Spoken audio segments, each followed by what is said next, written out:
ताई करीम बीबी और Alexander Fleming. मेरा बेटा साइकोलॉजी में डॉक्टरेट करने अमेरिका गया हुआ है और उसकी डॉक्टरेट में ज़रा देर लगी मेरे हिसाब से। तो मैं एक हसास एहसास वाले बाप की तरह नाराज़ हुआ कि भाई इतनी देर क्यों लगाई है। आप लोग भी कभी कभी घर में नाराज़ होते होंगे। मैंने कहा कि मैं इससे जाके पूछूं कि क्या बात है। पिछले से पिछले साल मैं वहाँ गया तो उसके हेड ऑफ डिपार्टमेंट से मिला तो उन्होंने कहा कि नहीं, ये तो बड़ा परफेक्ट है, कोई शिकायत नहीं, बल्कि हम तो ये चाहेंगे कि ये और कुछ देर तक हमारे पास रहे और हम उससे कुछ फ़ायदा उठा लें। यूँ मेरी तसल्ली हो गई। यूनिवर्सिटी से घर जाते हुए मैं उसकी कार में बैठा था और वो कार चला रहा था। हमारी गाड़ी के आगे एक और शख्स गाड़ी लेकर ले जा रहा था और वो आहिस्ता-आहिस्ता चला रहा था और हिचकोले भी खा रहा था। तो मैंने अपनी बेटी से कहा कि हॉर्न बजाओ और इसको एक तरफ करो। तो उसने कहा कि अब्बू मैं अभी कुछ बंदोबस्त करता हूँ।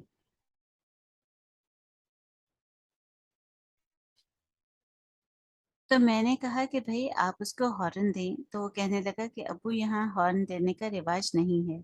मैंने कहा वो तो साइलेंस ज़ोन होता है, ये तो वीराना है। तो उसने कहा कि बस हॉर्न नहीं देते हैं ना।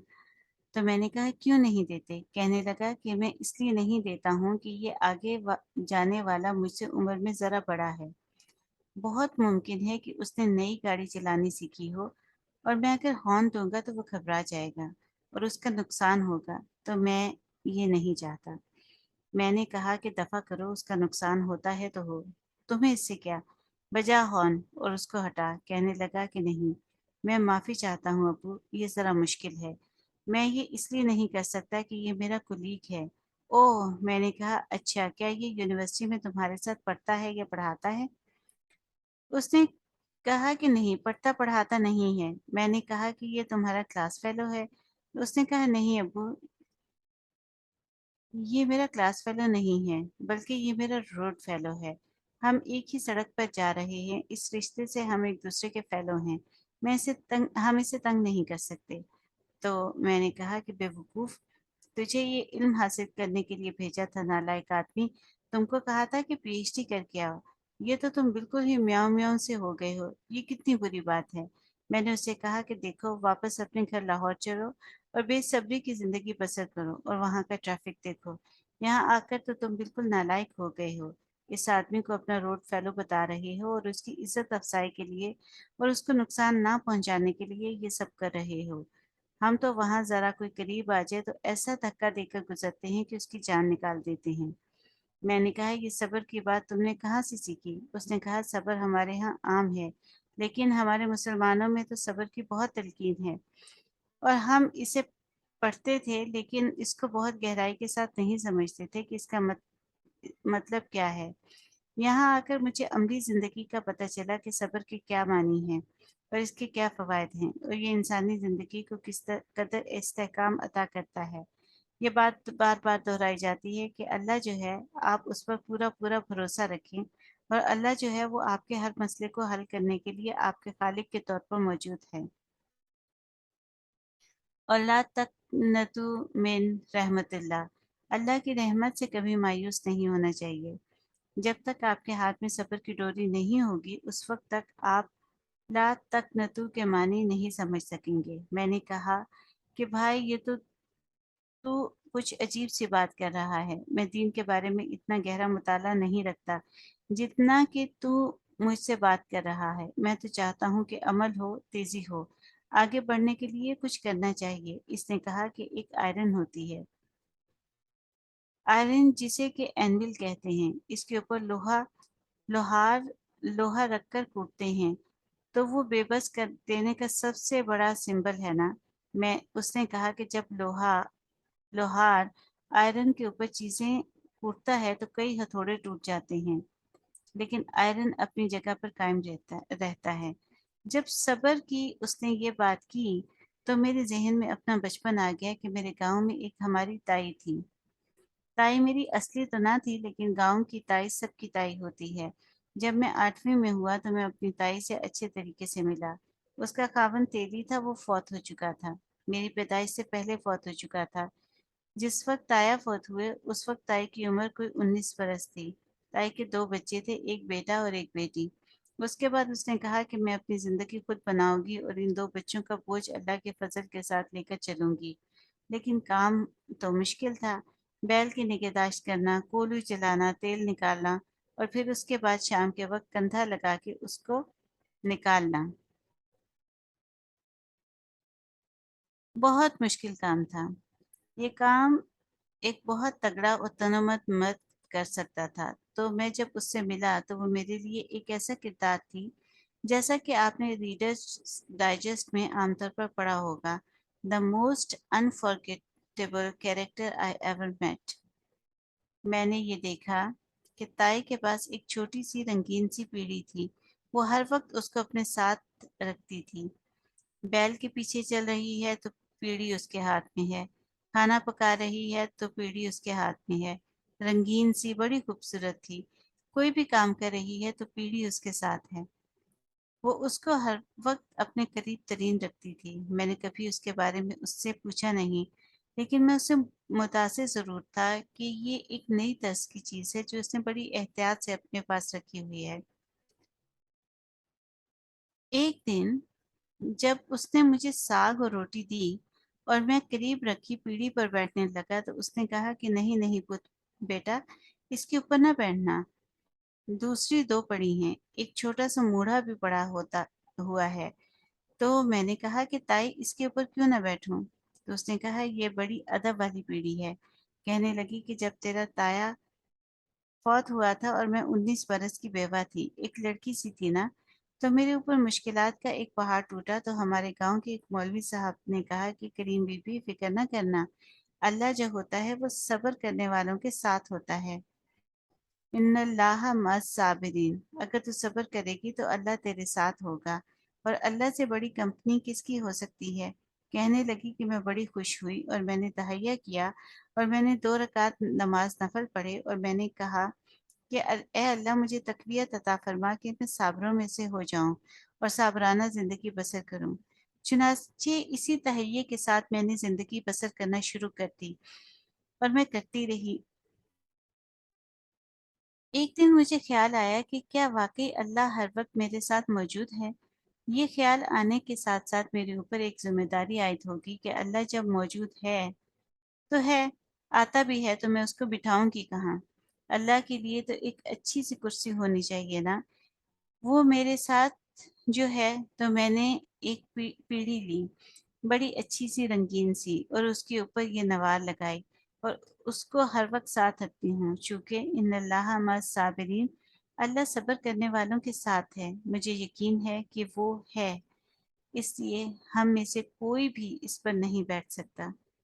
जब मैंने देखा कि सब्र की एक कहानी मेरे सामने है, मेरी ज़िंदगी के दरमियान से होकर गुज़री है, तो फिर मुझे ख़्याल आया कि ये जो मेरा बेटा है ये ठीक ही कहता है और इसकी ये बात वज़न रखती है। लेकिन मेरी ज़िंदगी की तरबियत कुछ इस अंदाज़ से हुई थी कि दबा-दब, छेती, ज़्यादा जल्दी, तरक्की करने की ख़्वाहिश करना, ज़्यादा ऊपर चढ़ने की कोशिश करना और वो इस्तेहकाम और वो खूबी नहीं मिलती थी जो इंसान का तुर्रा इम्तियाज़ होना चाहिए। लेकिन ज़हन में ये ख़्याल आ चुकने के बाद भी मेरा जो दिल है वो इस पर टिका नहीं। फिर जब मैं अमेरिका से यहाँ आ गया तो मैंने यहाँ आकर सोचा कि मुझे किसी मौलवी से या किसी दीन के मामलात को गहराई से समझने वाले से ये पूछना चाहिए कि सब्र क्या होता है और क्या करना चाहिए उसके लिए। तो मेरे एक दोस्त थे मौलवी मूसा। वो बहुत छिरेरे बदन के आदमी, बहुत प्यारे प्यारे मौलवी, बड़े एनलाइटेंड, बड़े अजीब तर्ज के आदमी थे। मैं आपको बताता हूँ कि मेरी उनके साथ वाबस्तगी कैसे हुई।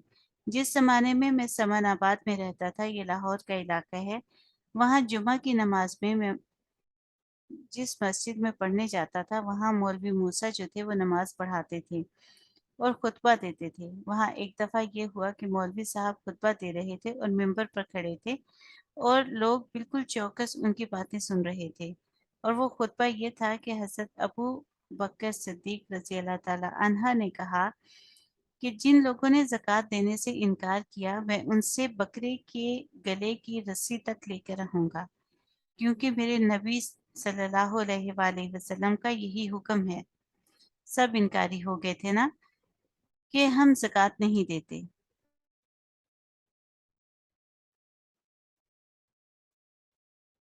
पैसों के मामले में इंसान कमज़ोर होता है और जब हज़रत अबू बकर रज़ी अल्लाह ताला अन्हा ने ये बात गुस्से से कही, तो हज़रत उमर रज़ी अल्लाह ताला अन्हा ने कहा, "ए अमीरुल मोमिनीन, ज़रा आप रुकिए और इसके ऊपर गौर फरमा लें।" तो उन्होंने गुस्से से कहा कि ए उमर रज़ी अल्लाह ताला अन्हा, ये तेरे मुँह से मैं क्या सुन रहा हूँ? जब मौलवी साहब ने ये बात की, तो पीछे एक मिडल स्कूल में कुछ बच्चे फुटबॉल खेल रहे थे। जोर से किसी ने किक जो मारी तो वो फुटबॉल हवा में तैरता हुआ उछलता हुआ मस्जिद के सहन में आ गिरा, जहां हम सब नमाजी बैठे थे। तो मौलवी साहब मेंबर पर खड़े थे। उन्होंने बगैर किसी किस्म के राउडीज़म के वो हम सबको छोड़ के बाहर निकल गए। वहां फुटबॉल पड़ा था। तीन तीन कदम पीछे हटकर उन्होंने इतनी जोर से किक लगाई कि वो दो बिल्डिंग तय करता हुआ वापस स्कूल में जा गिरा, जहाँ से बच्चों ने किक मारकर उसको मस्जिद में गिरा दिया था।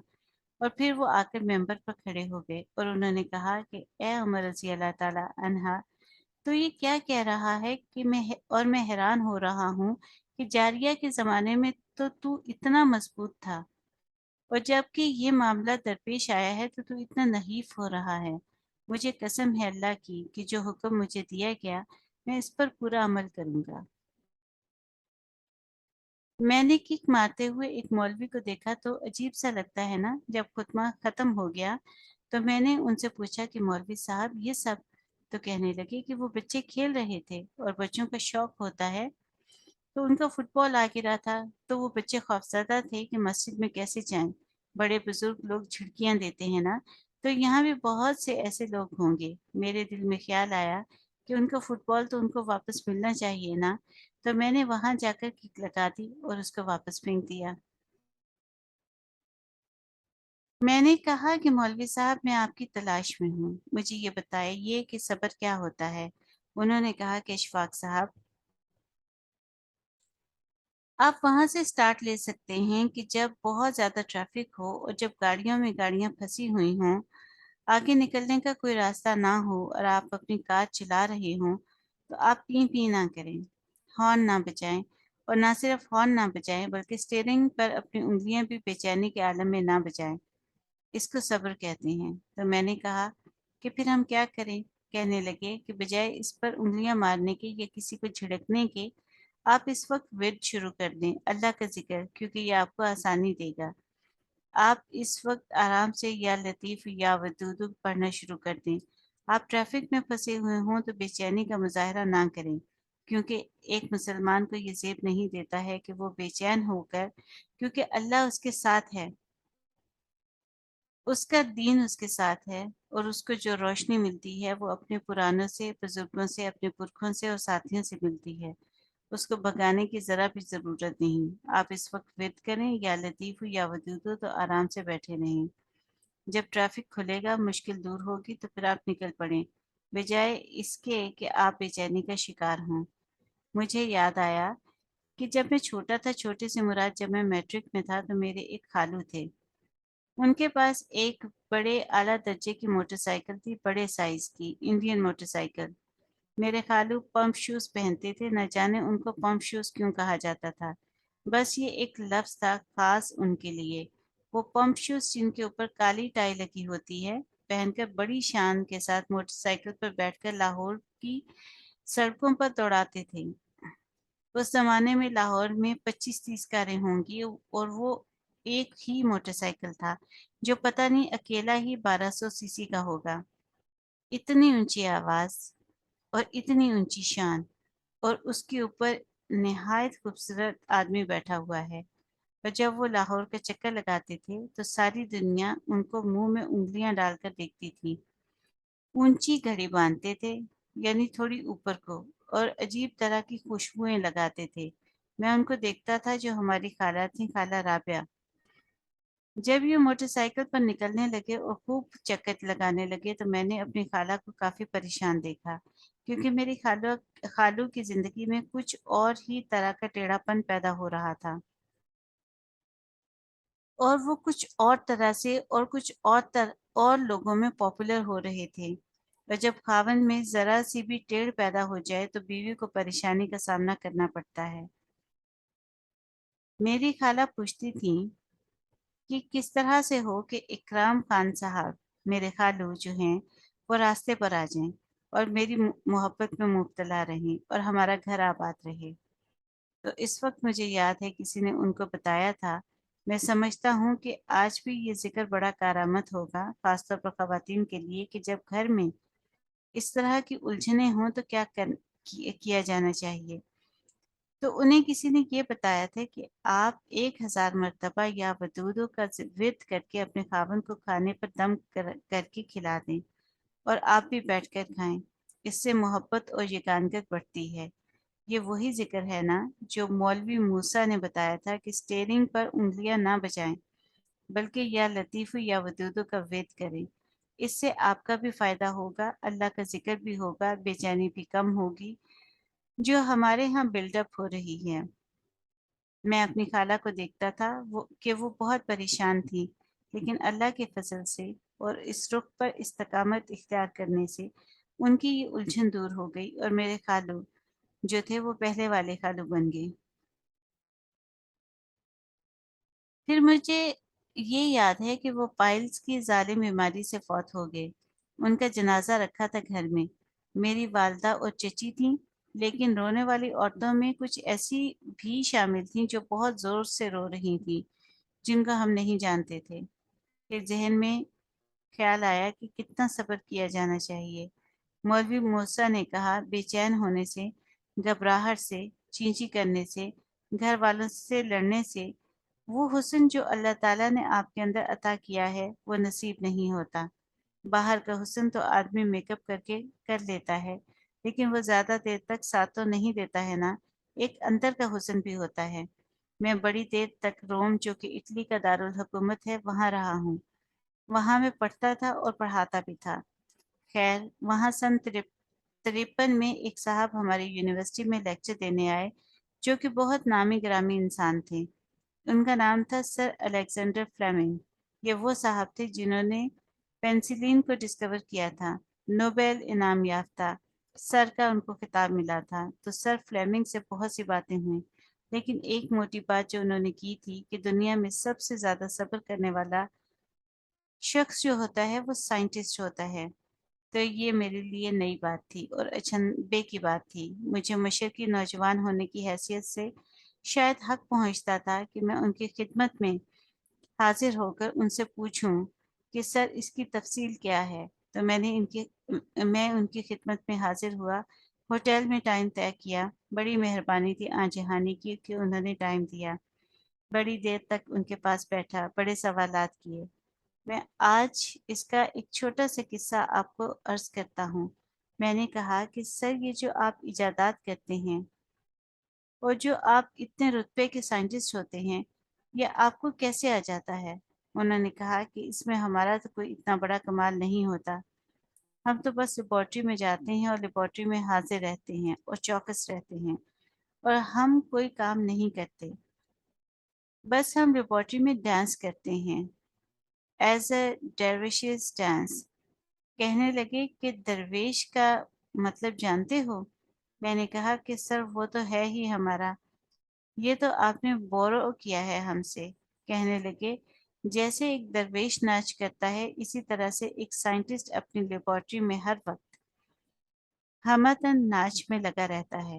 دا dance of intelligence, dance of life, the dance of something to have. اچھا، میرے لیے یہ نئی بات تھی کہ یہ کیسے ہو سکتا ہے، اور انہوں نے کہا کہ علم جو ہے وہ عالم مطلق کے پاس ہے، اللہ کے پاس ہے، انسان کے پاس نہیں ہوتا۔ پھر وہ ذرا سے ڈرے کیونکہ میں بالکل ینگ تھا۔ کہنے لگے، do you believe in God? میں نے کہا، سر بلیو کیا کرنا ہے، وہ تو ہے ہی ہمارا۔ تو کہنے لگے، اچھا، thanks God that you believe in God. میں آپ کو بتاتا ہوں کہ علم جتنا بھی ہے وہ اللہ کے پاس ہے۔ وہ اپنی مرضی کے مطابق جب چاہتا ہے انسانوں کو عطا کرتا ہے، نہ پہلے نہ بعد میں۔ انسان اپنی کوشش اور جدوجہد سے اور اپنی ہمت سے علم حاصل نہیں کر سکتا۔ میں نے کہا، جی یہ کیا بات हुई, ہم تو کوشش, जद्दोजहद और स्ट्रगल के बंदे हैं, इसके बगैर तो मिलता ही कुछ नहीं. उन्होंने कहा कि नहीं, इसके लिए आपको एक कांस्टेंट, एक मुसलसल हाजिरी और डांस करने की ज़रूरत है. झोली फैलाकर कशकोल अपना लेकर मौजूद रहो कि कब इल्म अता हो. वो जब चाहता है देता है. तो वो कहने लगे कि कई हजार बरस से दरख्तों के ऊपर से सेब जमीन पर गिर रहे थे, किसी ने कोई नोटिस ना लिया. सेब तो गिरता ही रहता है ना. फिर अल्लाह ने जब इल्म अता करना मकसूद जाना, तो फिर उसने एक फरिश्ते से कहा कि जा, ये जो एक बाबा कोट पहनकर सेब के दरख्त के नीचे बैठा हुआ है, इसके कान में जाकर कह दे कि ये ग्रेविटी है. तो फरिश्ते ने गालिबन कहा होगा कि ग्रेविटी ग्रेविटी.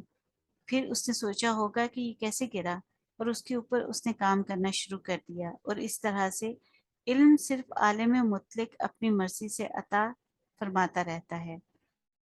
फिर उन्होंने मुझे बताया, देखो, अमल और कोशिश से कुछ नहीं होता. एक बीमारी बड़ी खौफनाक है और उसका कोई इलाज नहीं है, और बड़े लोग उससे मर रहे हैं. उसकी रिसर्च पर हजारों लाखों करोड़ों डॉलर खर्च हो रहे हैं, और हजारों लाखों करोड़ों पाउंड खर्च हो रहे हैं, लेकिन उसका कोई सर पैर मालूम ही नहीं हो रहा. मैं डर गया. मैंने कहा, ये ऐसी कौन सी बीमारी है? कहने लगे, इसको कैंसर कहते हैं. मुझे पता ही ना था कि कैंसर क्या होता है. मैंने कहा, अच्छा जी, मैंने तो कभी नहीं सुना. हाँ, एक बीमारी टीबी है. कहने लगे कि ये टीबी से भी खतरनाक है. हम कोशिश करते रहेंगे, हम ढूंढते रहेंगे, हम तलाश करते रहेंगे, लेकिन इसका इल्म उसी से अता होगा और वही उसकी डेट मुकर्रर करेगा. कोशिश हमारी जारी रहेगी, लेकिन ये उसका इल्म है. मैंने कहा, सर, आपके ख्याल में इसका इलाज कब मिल जाएगा? तो कहने लगे, मैं यकीन से तो नहीं कह सकता. मेरा अंदाज़ा है कि शायद 1960 या 62 में इसका इल्म हो जाए. तो प्यारे लोगों, 1960, 1962 गुजर गया, 90 गुजर गया, 92 गुजर गया, अब 98 है. वो जब चाहेगा अता करेगा. हमें अपनी झोली फैलाकर उसके हजूर मुसलसल रक्स करते रहना चाहिए कि ताकि वो दे, और सब्र इख्तियार करना चाहिए जो वो साइंटिस्ट अपनी रिसर्च में और अपनी तहकीक में करते हैं. अल्लाह आपको आसानियाँ दे और आसानियों को तकसीम करने का शर्फ अता फरमाए.